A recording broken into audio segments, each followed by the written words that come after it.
శ్రీ గురుభ్యో నమః.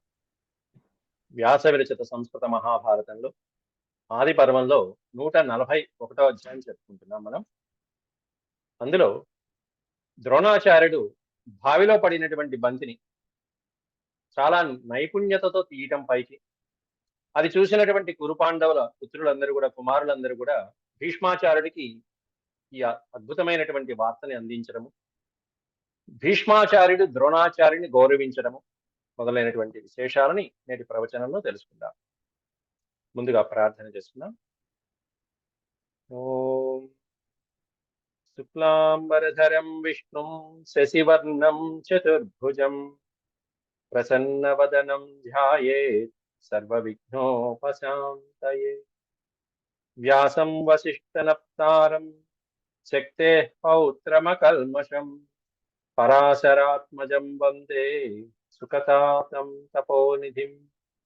వ్యాసాయ విష్ణురూపాయ వ్యాసరూపాయ విష్ణవే నమో వై బ్రహ్మనిధయే వాసిష్ఠాయ నమో నమః.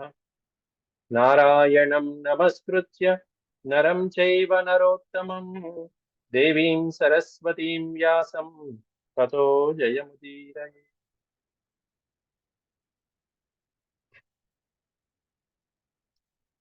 ఆది పర్వంలో మనం 25 శ్లోకాలు, 141వ అధ్యాయంలో 25 శ్లోకాల వరకు చెప్పుకున్నాం. ఇందులో కృపాచార్యుని యొక్క జననం అయిపోయింది. తర్వాత ద్రుపద మహారాజు దగ్గరికి వెళ్లి ద్రోణాచార్యుడు అవమానం పాలవటం అయిపోయింది. ద్రోణుడు అవమానించడం చూసుకున్నాం. అక్కడి నుంచి హస్తినాపురానికి వచ్చాడు ద్రోణాచార్యుడు. హస్తినాపురంలో కృపాచార్యుని ఇంటిలో నివసించడం జరిగింది. అక్కడ హస్తినాపురానికి దూరంగా బంతి ఆట ఆడుకుంటూ ఈ కురుపాండవ పుత్రులందరూ కూడా ఆ బంతిని బావిలో పడేయడం జరిగింది.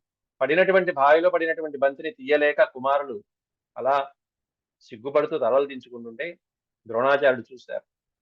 ఆ ద్రోణాచార్యుడి యొక్క రూపం ఎలా ఉందో కూడా నేను చెప్పుకున్నా. నల్లగా ఉన్నటువంటి తేజశాలి అయినటువంటి మహానుభావుడు వచ్చి, ఏమి క్షాత్రము, ఏమి ధర్మము, ఏమి తేజస్సు, మీరు కురుపాండవులైనటువంటి వాళ్ళు, ఏం వంశం మీరు? అహోవో దిగ్బలం క్షాత్రం దిగేతాం వృతాస్త్రతాం భరతస్యాన్వయే జాత ఏ వీటాం నాదిగచ్చత. బావిలో పడినటువంటి బంతినే పొందలేకపోతున్నారు, ఏం వీరులయ్యా మీరు? భరత వంశంలో పుట్టినటువంటి వీరులు మీరు ఇట్లా ఉండొచ్చా అని చెప్పి ఈ విధంగా అని ద్రోణాచార్యుడు వీటాంచ ముద్రికాం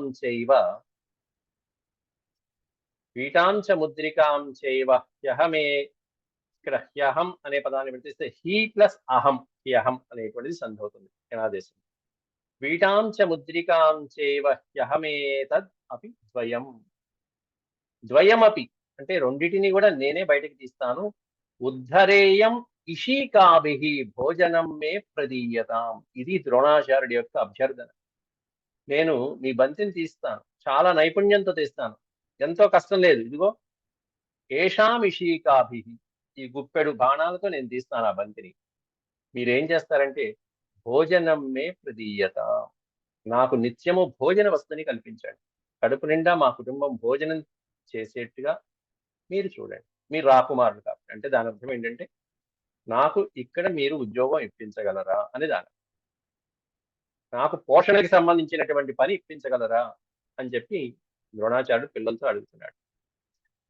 దాంతో ఆయన అడిగినటువంటి ప్రశ్నకి, బ్రాహ్మణోత్తముడు అడిగిన ప్రశ్నకి ముందుగా సమాధానం చెప్పిన వాడు ఎవరంటే కుంతీపుత్రుడైనటువంటి యుధిష్ఠిరుడు. తతో అబ్రవీత్ తదా ద్రోణం కుంతీపుత్రో యుధిష్ఠిరః కృపస్యానుమతే బ్రహ్మన్ భిక్షాం ఆప్నుహి శాశ్వతీం.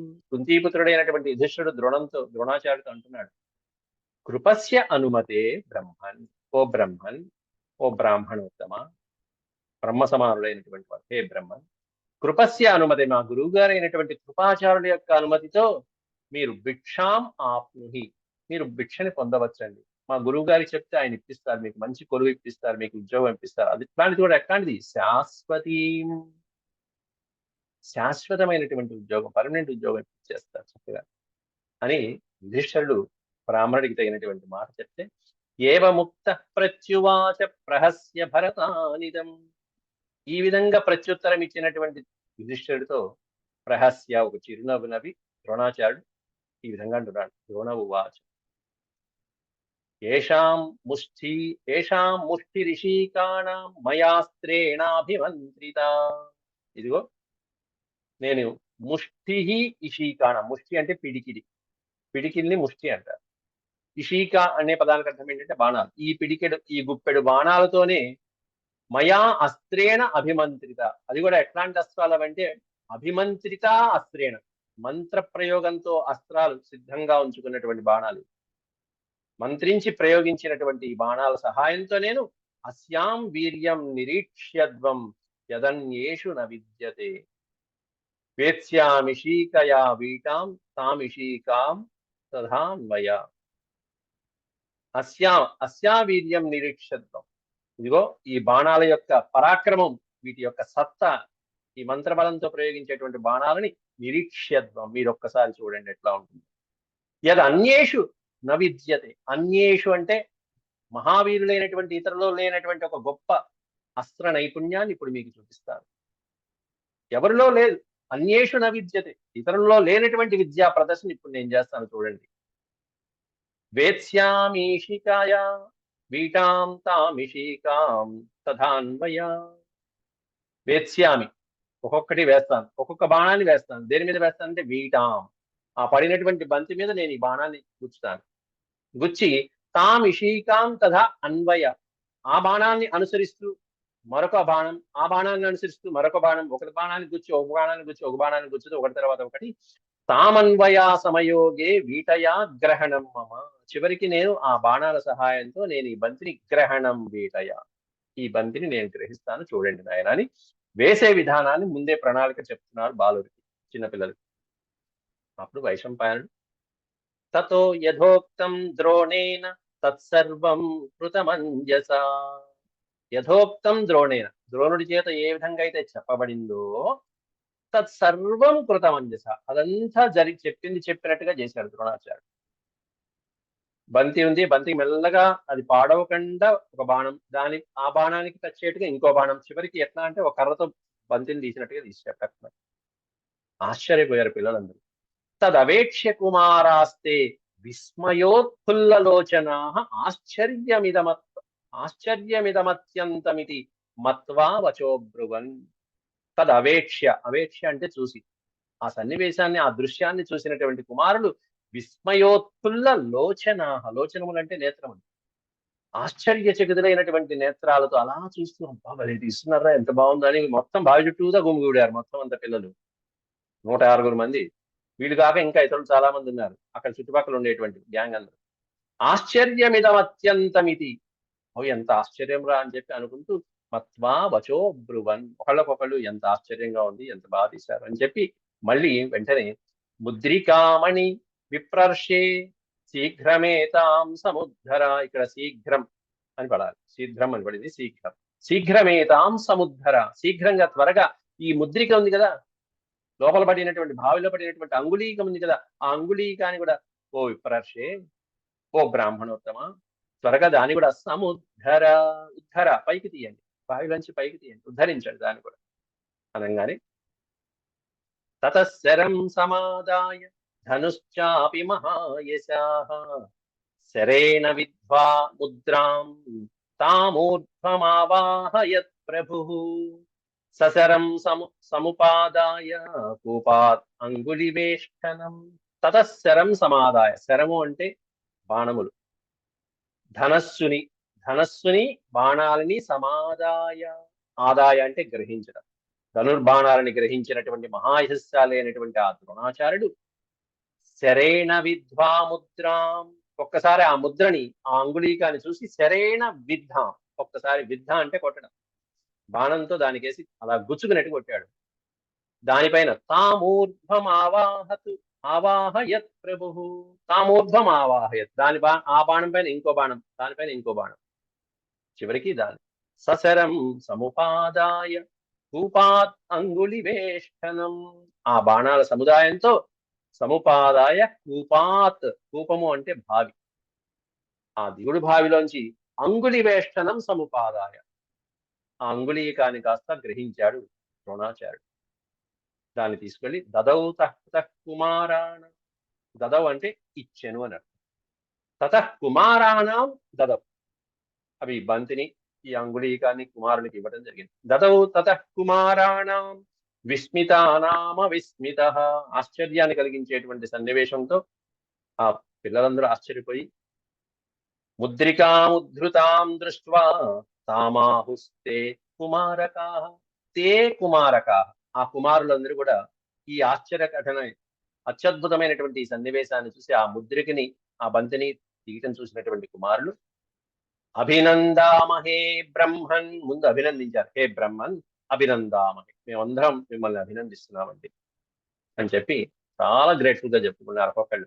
అభినందామహే బ్రహ్మన్ ఏతదన్యేషు న విద్యతే, ఏతదన్యేషు విద్యతే నై, బ్రహ్మణ్యై అని ఇచ్చారు అక్కడ. ఆ నా అనేటువంటిది విద్యతే ముందు పెట్టుకోవాలి. ఏతదన్యేషు న విద్యతే, ఇతరులలో లేనటువంటి శక్తి సామర్థ్యాలని, ఇతరులలో లేనటువంటి అద్భుతమైనటువంటి అస్త్ర ప్రావీణ్యతని మీరు చూపించారు. కో అసి, కో అసి అనే పదానికి అర్థం కహ అసి, మీరెవరు. కస్యాసి జానీయో వయం కిం కరవామహే, కోసి కస్యాసి మీరెవరు, ఎక్కడి నుంచి వచ్చారు, జానీమో వయం కిం కరవామహే, మీకోసం మమ్మల్ని ఏం చేయమంటారు, కిం కరవామహే మేమేం చేయమంటారు, మీకోసం ఏమన్నా చేయాలంటే చెప్పండి అని మేము తెలుసుకోవాలనుకుంటున్నాం, మీ గురించి తెలుసుకోవాలనుకుంటున్నాం అని చెప్పి కుమారులందరూ కూడా ద్రోణాచార్యుని అడుగుతున్నారు. కోసి కస్యాసి జానీమో వయం కిం కరవామహే, పిల్లలకి తన గోత్రనామాలు చెప్పాల్సిన అవసరం లేదు కాబట్టి ద్రోణాచార్యుడు ఎంత చెప్పాలో అంత చెప్పాడు. అంతకుముందు ఎవరికి చెప్పాలో, ద్రౌపదికి ఏం చెప్పాడో అది చెప్పాడు.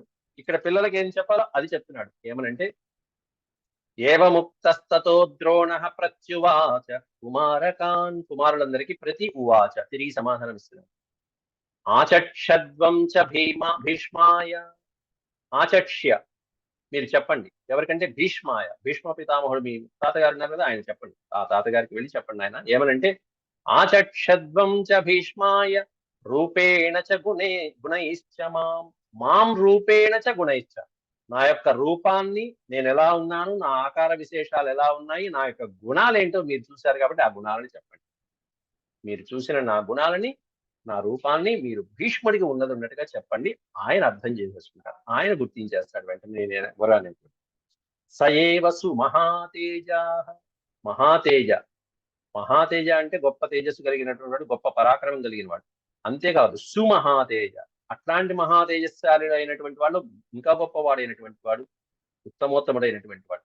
సయేవసు మహాతేజ సాంప్రతం ప్రతిపత్స్యతే, సాంప్రతం మీరు చెప్పిన వెంటనే ఈ చెప్పినటువంటి లక్షణాలని, ఈ గుణాలని బట్టి వెంటనే ప్రతిపత్స్యతే, నన్ను గుర్తిస్తాడు, నన్ను గమనించేస్తాడు. ఈయన ఎవరో కాదు, ద్రోణాచార్యుడని గుర్తిస్తాడు. వైశంపాయనమువాచ తథేత్యుక్త్వా చ గత్వా చ భీష్మమూచు కుమారకాః, కుమారకాః కుమారులందరూ కూడా వెళ్ళి పరిగెత్తుకుంటూ వెళ్ళి భీష్మం ఊచుహు, ఊచుహు అనే పదానికి అర్థం చెప్పాను అని అర్థం. వదంతి, వదంతు, అవదన్ అనేటువంటి పదానికి పాస్ట్ టెన్స్ గా ఊచుహు చెప్పడం జరిగింది. తథేతి ఉక్త్వ, ఆ ద్రోణాచార్యుతో అలాగేనండి అని చెప్పి గత్వాచ వెళ్ళిపోయినటువంటి కుమారులందరూ భీష్ముడికి జరిగిందంతా చెప్పారు. చెప్తే ఆశ్చర్యపోయాడు ఒకసారి. బ్రాహ్మణస్య వచస్ కృత్స్నం తచ్చ కర్మ తథావిధం, బ్రాహ్మణస్య వచ ఏం చెప్పారంటే ఆ పిల్లలందరూ ఆ బ్రాహ్మణోత్తముని యొక్క వచనాలను చెప్పారు. తచ్చ కర్మ తథావిధం, అద్వితీయమైనటువంటి ఆయన యొక్క ప్రజ్ఞా పాఠవాలు, ఆయన చేసినటువంటి అసాధారణమైన కర్మ, మానవాతీతమైనటువంటి కర్మ చేసినట్టుగా చేశాడు. అట్లాంటి కర్మ ఏ విధంగా చేశాడు, బంతిని ఎలా తీశాడు అనేటువంటి విధానాన్ని అంతా కూడా కుమారకులు, ఆ కుమారులందరూ ఉన్నదన్నట్టుగా చెప్పారు. వెంటనే భీష్మ శ్రుత్వా కుమారాణం ద్రోణం తం ప్రత్యజానత, ప్రత్యజానత అజానత వెంటనే గుర్తించేశాడు, టక్మని గుర్తించేశాడు భీష్మ పితామహ. ఎవరినంటే ద్రోణం తం ద్రోణం, ఆ ద్రోణం, ఆ ద్రోణాచార్యుని గుర్తించేశాడు కుమారుల యొక్క వచనాలు విన్నటువంటి భీష్మ పితామహ. భీష్మ శ్రుత్వా కుమారాణం ద్రోణం తం ప్రత్యజానత యుక్త రూపః సహి గురురిత్యేవం అనుచింత్య చ. యుక్త రూపః, సరైనటువంటి సమయానికి వచ్చాడు ఈ మహానుభావుడు. పిల్లలకి ఏ వయసులో ఇటువంటి గురువు కావాలనుకుంటున్నానో అటువంటి గురువుకి మహానుభావుడైన ద్రోణాచార్యుడే మన దగ్గరికి వచ్చాడు అని చెప్పి సంతోషించాడు. యుక్త రూప సహి గురురిత్యేవం అనుచింత్య చ. సరైనటువంటి సమయంలో సరైనటువంటి గురువు తారసపడితే ఇంకా విద్యార్థుల యొక్క ఇంకా భవిష్యత్తు ఇంకేముంది అద్భుతంగా. అలాగే ఇక్కడ అథైనం ఆనీయ, అథ ఏనమానీయ. ఏనం అంటే సాక్షాత్తు స్వయంగా ఆయన ఎక్కడైతే ఉన్నారో ఆయన దగ్గరికి భీష్ముడే వెళ్తున్నాడు. అథైనం ఆనీయ తదా స్వయమేవ సుసత్కృతం. స్వయమేవ సుసత్కృతం. సుసత్కృతం అంటే సత్కరించడం. చక్కగా గౌరవ మర్యాదలతో స్వయంగా భీష్మాచార్యుడే స్వయంగా దగ్గరుండి ఆయనన్నీ చూసుకున్నాడు. పైగా పరిపప్రచ్ఛ నిపుణం భీష్మ శస్త్రభృతాం వరః. శస్త్రభృతాం వరః భీష్మ అంటే అస్త్రశస్త్రాలలో శ్రేష్టమైనటువంటి వాడైనటువంటి భీష్ముడు నిపుణం పరిప్రచ్ఛ. నిపుణం అంటే చాలా నిపుణంగా తెలివిగా జాగ్రత్తగా అడుగుతున్నాడు. ఏమని అడుగుతున్నాడంటే హేతుమాగమనే తచ్చ ద్రోణ సర్వం న్యవేదయతు. అథ ఏనమానీయ తదా స్వయమేవ సుసత్కృత. మీ రాకకి కారణం ఏంటి మహానుభావ అని చెప్పి అడుగుతున్నాడు. అంటే దాన్ని బట్టి ఆ కార్యాన్ని బట్టి పిల్లలకు విద్యాభ్యాసం నేర్పించడమా లేదా ఇంకేమైనా కార్యం మీద వచ్చారా తెలుసుకునే అంతరార్థంలో పరిపప్రచ్ఛ నిపుణం అన్నారు. చాలా నైపుణ్యంతో తెలివితేటలు ప్రదర్శిస్తూ ఎలా అడగాలో అలా ఆ గురువు గారిని హేతుమాగమనే. ఆగమనే హేతు. హేతు అంటే కారణం. మీ రాకకి కారణం ఏంటి మహానుభావ అని అడగగానే తచ్చద్రోణ సర్వం న్యవేదయత్. ద్రోణాచార్యుడు సర్వం న్యవేదయత్. మొత్తం జరిగినటువంటి విశేషాన్ని అంతా కూడా చెప్పడం ప్రారంభిస్తున్నాడు ద్రోణాచార్యుడు. అప్పుడు ద్రోణ ఉవాచ. ద్రోణాచార్యుడు విలువిద్య ఎక్కడి నుంచి నేర్చుకున్నాడు, అలాగే ద్రుపదుడు ఎలా అవమానించాడు ఆ సన్నివేశాలని క్లుప్తంగా చెప్తున్నారు. మహర్షేరగ్నివేశ్యస్య సకాశం అహమచ్యుత అస్త్రార్థమగమం పూర్వం ధనుర్వేద జిగృక్షయ. ధనుర్వేదాన్ని నేర్చుకోవాలనేటువంటి జిగృక్షయ కాంక్షతో, తీవ్రమైనటువంటి కాంక్షతో అస్త్రార్థం అగమం పూర్వం మొట్టమొదట్లో నేను మహర్షే అగ్నివేశ్యస్య సకాశం అహమచ్యుత. నేను అగ్నివేశ్య మహర్షి దగ్గరికి వెళ్ళాను ఆయన, అనేకమైనటువంటి అస్త్ర సంపదను నేర్చుకున్నాను ఆయన అంటూ భీష్ముడికి చెప్తున్నాడు. బ్రహ్మచారి వినీతాత్మ జటిలో బహుళా సమాహ అవసం సుచిరం తత్ర గురు శుశ్రూషణే రతః. గురువు గారికి సేవ చేస్తూ అగ్నివేశ్య మహర్షికి గురు శుశ్రూషణే రతః. చక్కగా ఆయనకి సేవ చేస్తున్నటువంటి దాని మీదే ఆసక్తి కలిగి ఉండి బ్రహ్మచారి వినీతాత్మ జటిలో బహుళా సమాహ. బ్రహ్మచారిగా ఉంటూ వినీతాత్మ వినయ విధేయతలతో నడుచుకుంటూ జటిలో బహుళా సమః. జటిల అనే పదానికి అర్థం అంటే జడలు ధరించినటువంటి వాడనే, ఒక మునిలాగా సన్యాసి వేషాన్ని ధరించినటువంటి నేను బహుళా సమాహ. సమాహ అనే పదానికి అర్థం ఏంటంటే సంవత్సరములు అని అర్థం. బహుళా సమాహ అంటే ఎన్నో సంవత్సరాలు నేను అవసం సుచిరం తత్ర అగ్నివేశ మహర్షి దగ్గర ఎన్నో సంవత్సరాలు చాలా జాగ్రత్తగా బుద్ధిమంతుడిలాగా ఉంటూ బ్రహ్మచర్య వ్రతాన్ని దీక్షను పాటిస్తూ చాలా కాలం పాటు ఆయన దగ్గర ఉండి సేవ చేశారు. అక్కడికే ఆ మహానుభావుడి దగ్గరికి ఇంకో శిష్యుడు కూడా వచ్చాడు. ఎవరయ్యా అంటే ద్రుపదుడు. పాంచాల్యో రాజపుత్రశ్చ యజ్ఞసేనో మహాబలః విశ్వస్త్రహేతోర్ న్యవసత్ తస్మిన్నేవ గురౌ ప్రభువు అన్నారు. అక్కడ తస్మిన్నేవ గురౌ, అదే గురువు దగ్గరికి, అగ్నివేశ్య మహర్షి దగ్గరికి పాంచాల ప్రభు అయినటువంటి యజ్ఞసేనుని, మహాబలుడైనటువంటి యజ్ఞసేనుడు అంటే ద్రుపదుడు విశ్వస్త్రహేతోర్ న్యవసత్. ఇషు అస్త్రములు అంటే బాణములు, వాటికి సంబంధించిన అస్త్రశస్త్రాలని నేర్చుకోవాలనే ఉద్దేశంతో అదే గురువు దగ్గరికి రావడం జరిగింది ఆ మహానుభావుడు కూడా.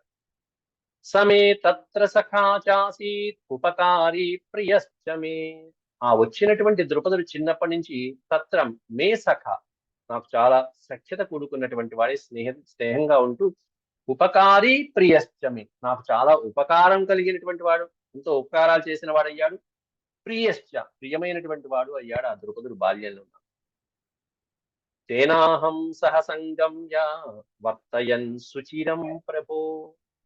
ఆ ద్రుపదుడితో కలిసి నేను ఎన్నో సంవత్సరాలు వర్తయన్ సుచిరం, చాలా కాలం పాటు హాయిగా గడిపాను. అయితే బాల్యాత్ ప్రభృతి కౌరవ్య సహాధ్యయనమేవ చ, ఇద్దరం కలిసి అధ్యయనం, ఇద్దరం కలిసి ఎన్నో విద్యలు నేర్చుకున్నాం.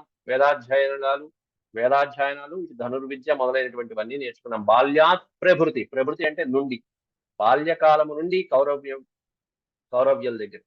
కౌరవ్య అనేది సంబోధన వాచకం, భీష్ముడికి వాడిన సంబోధన వాచకం ద్రోణాచార్య. ఓ కౌరవ్య, ఓ భీష్మ, చిన్నప్పటి నుంచి మేమిద్దరం సహాధ్యయులమయ్యా, బాల్య స్నేహితులం, ఒకే చోట చదువుకున్నటువంటి వాళ్ళం. సమే సఖా సదా తత్ర ప్రియవాది ప్రియంకర, నాకు ప్రియంగా పలికేవాడయ్యాడు, నాకు ప్రియమైనటువంటి పనులను చేసేటువంటి వాడయ్యాడు. ప్రియవాది ప్రియం కరహ, కరహ అంటే చేసేవాడు, ప్రియమైన పనులు చేసేవాడు, ప్రియంగా పలికేటువంటి వాడయ్యాడు. ఎవరై అంటే మే సఖా ద్రుపద, నా స్నేహితుడైనటువంటి ద్రుపదుడు. విద్యాభ్యాసమై వెళ్ళేటప్పుడు ఓ మాట అన్నాడయ్యా, అది కావాలి నాకు. ఏమిటంటే అబ్రవీదితి మాం భీష్మ వచనం ప్రీతివర్ధనం, ఒక ప్రీతికరమైనటువంటి, ఒక ఇష్టమైనటువంటి, నా మనసుకి హత్తుకుపోయేటువంటి మాట ఒకటి అన్నాడయ్యా వాడు ఆ వెళ్ళేటప్పుడు. ఏమిటంటే ఆ ద్రుపదుడు చెప్పినటువంటి మాటలు భీష్ముడికి చెప్తున్నాడు చిన్నప్పుడు. అహం ప్రియతమ పుత్ర పుత్ర పితుర్ద్రోణ మహాత్మన, ఓ ద్రోణ, నేను మా తండ్రికి ఇష్టమైనటువంటి కుమారుణ్ణయ్యా, చాలా ఇష్టమైనటువంటి కుమారుణ్ణి. అహం ప్రియతమ పుత్ర పితు, నా తండ్రికి నేను చాలా ఇష్టమైనటువంటి కుమారుణ్ణి, ఒకే ఒక్కండి కుమారుడు. కాబట్టి మా నాన్నగారు నన్ను రాజ్యాభిషిక్తుని చేస్తారు త్వరలో.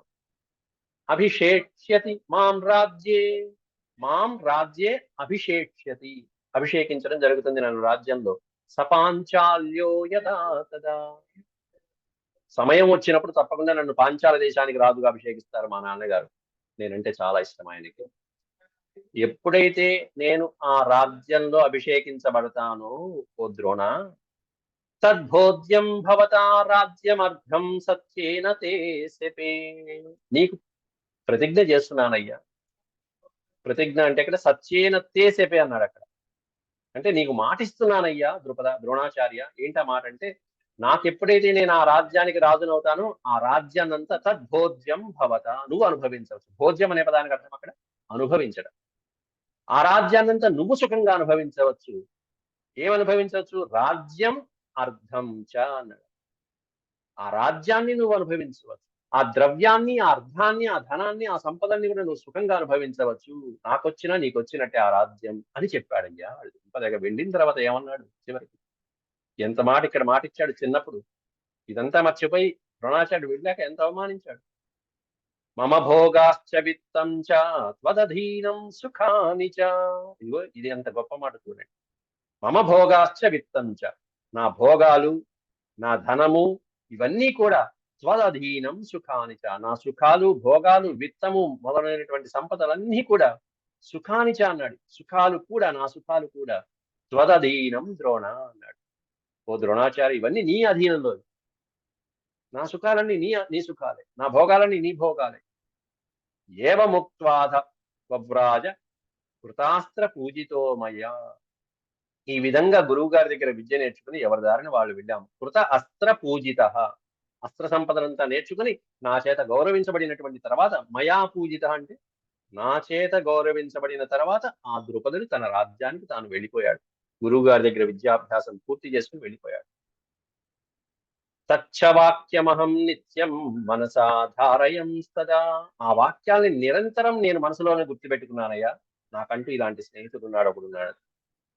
సోహం పితృనియోగేన పుత్రలోభాద్ యశస్విని, సోహం పుత్ర నియోగేన, నా తండ్రి నియోగించడం చేత, పుత్రలోభాద్ యశస్విని, పుత్రలోభంతోనూ కుమారుడు కావాలని ఒక ఉత్తమమైనటువంటి కన్యని వివాహం చేసుకున్నాను. ఎవరై అంటే శారద్వతీం మహాప్రాజ్ఞం ఉపయేమే మహావ్రతం. ఉపయేమే అనే పదానికి అర్థం వివాహం చేసుకోవాలి. శారద్వతం అంటే శరద్వత్ గౌతముని కుమార్తె అయినటువంటి కృపిని, నేను మహాప్రాజ్ఞురాలైనటువంటి ఆమెను, పతివ్రత అయినటువంటి ఆమెను, గొప్ప స్త్రీని నేను వివాహం చేసుకున్నాను. ఆవిడ అగ్నిహోత్రే చ సత్రే చ దమే చ సతతామ్రతాం, అన్నిటా నాకు తగినటువంటి స్త్రీ. అగ్నిహోత్రాలలో, ఇంద్రియ నిగ్రహంలో, శాంతిలో, అన్నిటిలో నాకు సరైనటువంటి ఈడు జోడు. ఆమెను వివాహం చేసుకున్నానయ్యా అంటూ ఆ తర్వాత అశ్వత్థామ పొందటం, ఆ తర్వాత అశ్వత్థామతో ఆ పిల్లవాడు కలిగిన తర్వాత తను ఐశ్వర్యం లేక అనేకమైనటువంటి కష్ట దశలు ఎటువంటి స్థితిలో అనుభవించాడనేటువంటి ద్రోణాచార్యులు చెప్పడం జరుగుతుంది తర్వాత. అది రేపటి పాఠంలో చెప్పుకుందాం. 50 శ్లోకాల వరకు అయినాయి. ఇందులో 80 శ్లోకాల వరకు ఉన్నట్టున్నాయి. మిగతావి రేపు పాఠంలో చెప్పుకుందాం. ఓం శాంతి శాంతి శాంతి. యదక్షరపదభ్రష్టం మాత్రాహీనం చ యద్భవేత్ తత్సర్వం క్షమ్యతాం దేవనారాయణ నమోస్తు. సర్వం శ్రీకృష్ణార్పణమస్తు. ఓం నమో భగవతే వాసుదేవాయ.